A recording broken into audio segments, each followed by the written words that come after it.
नमस्कार, मैं हिमांशु कुमार और आप देख रहे हैं जनता जंक्शन।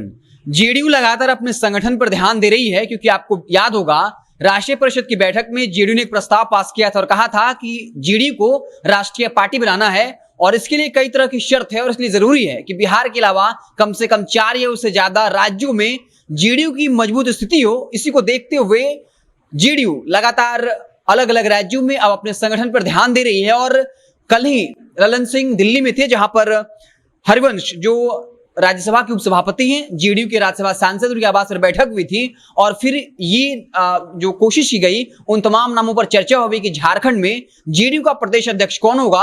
और आज उसको लेकर एक बड़ी खबर है कि खीरू महतो को झारखंड में जेडीयू का प्रदेश अध्यक्ष बना दिया गया। आपको बता दें कि 2019 के विधानसभा चुनाव में जेडीयू वहां 40 से ज्यादा सीटों पर चुनाव लड़ी, लेकिन 0 पर आउट हो गई। आपको बता दें कि झारखंड में कुल 81 विधानसभा हैं, लेकिन जेडीयू एक भी सीट नहीं जीत पाई। 40 सीटों पर चुनाव जो है बाकायदा जेडीयू वहां लड़ी थी।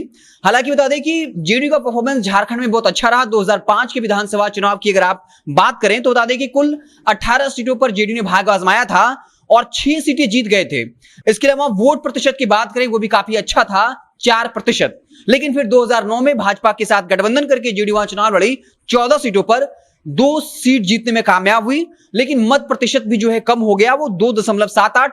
और फिर हालिया वक्त में देखिए 2019 का विधानसभा चुनाव, जहां जेडीयू 40 सीटों पर चुनाव लड़ती है लेकिन 0 पर आउट हो जाती है। एक बार फिर से अब जो है जेडीयू है वो अपने संगठन का विस्तार झारखंड में कर रही है, क्योंकि आपको पता होगा कि अगर राष्ट्रीय पार्टी जेडीयू को बनना है तो 4 या 4 से अधिक राज्यों में से बेहतर परफॉर्म करना होगा। और आप 2 राज्यों का और नाम सुन रहे होंगे, यूपी और मणिपुर। राष्ट्रीय परिषद की जब बैठक हुई थी तब जेडीयू नेताओं ने साफ तौर पे कह दिया था कि हम आने वाले वक्त में उत्तर प्रदेश और मणिपुर में अपना भाग्य जमाएंगे। हम चाहेंगे कि बीजेपी के साथ गठबंधन करें, लेकिन अगर बीजेपी हमें सम्मानजनक सीट नहीं देती है तो हम अकेले अपने दम पर चुनाव लड़ेंगे। और साफ तौर पे जेडीयू कह चुकी है कि उत्तर प्रदेश में भी 200 सीटों पर जेडीयू अकेले अपना भाग्य आजमाने जा रही है। एक मणिपुर हुआ और झारखंड, यानी 4 राज्यों में जो है किसी भी पॉलिटिकल पार्टी की स्थिति मजबूत होनी चाहिए, तब वो राष्ट्रीय पार्टी बन सकता है। क्या कुछ शर्त है हम आपको बताते हैं। राष्ट्रीय पार्टी बनने के लिए 3 शर्त है। पहली शर्त यह है कि 3 अलग अलग राज्यों में कम से कम 2% सीटें, अगर 2014 के डेटा के अनुसार देखें तो 11 लोकसभा सीटें होनी चाहिए, लेकिन कम से कम 3 अलग अलग राज्यों में। दूसरा शर्त यह है कि अगर आपके पास सब मिलाकर कर अगर 4 लोकसभा सीट है, लेकिन 4 राज्यों के लोकसभा और विधानसभा चुनाव में आपको कम से कम 6% मत होना चाहिए। यानी 4 अलग अलग राज्यों में, चाहे वो लोकसभा का चुनाव हो या विधानसभा का चुनाव हो, किसी भी पॉलिटिकल पार्टी को 6% मत जो है रहना चाहिए। जेडीयू के पास ये भी नहीं है। पहली अर्हता है वो भी उसके पास नहीं है, और तीसरी अर्हता भी है, तीसरी योग्यता भी है, 4 या 4 से अधिक राज्यों में क्षेत्रीय पार्टी के रूप में मान्यता प्राप्त हो। जेडीयू की स्थिति ये भी नहीं है कि उसे 4 या 4 से ज्यादा राज्यों में क्षेत्रीय पार्टी का मान्यता प्राप्त हो। तो जेडीयू ये कोशिश करेगी कि आने वाले वक्त में कम से कम 4 राज्यों में स्थिति मजबूत की जाए, और इसलिए बिहार के अलावा जेडीयू ने 3 राज्यों को टारगेट किया है, झारखंड, उत्तर प्रदेश, मणिपुर। उत्तर प्रदेश मणिपुर में अगले साल चुनाव होने वाले हैं, और वहीं झारखंड में आपको पता होगा तेजस्वी यादव 18 सितंबर को वहां जाने वाले हैं।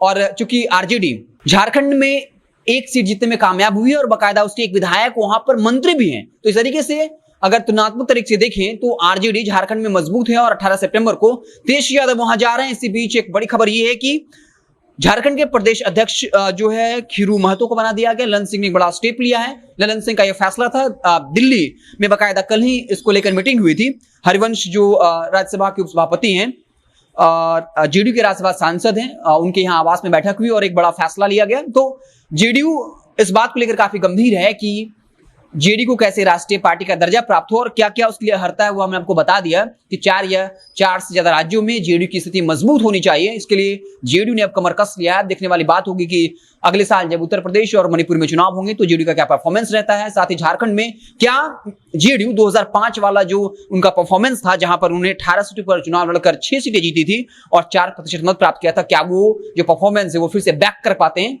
ये देखने वाली बात होगी। ऐसे आप देखते रहें जनता जंक्शन में, आपको बिहार की तमाम छोटी बड़ी खबरों से लगातार अपडेट करते रहेंगे।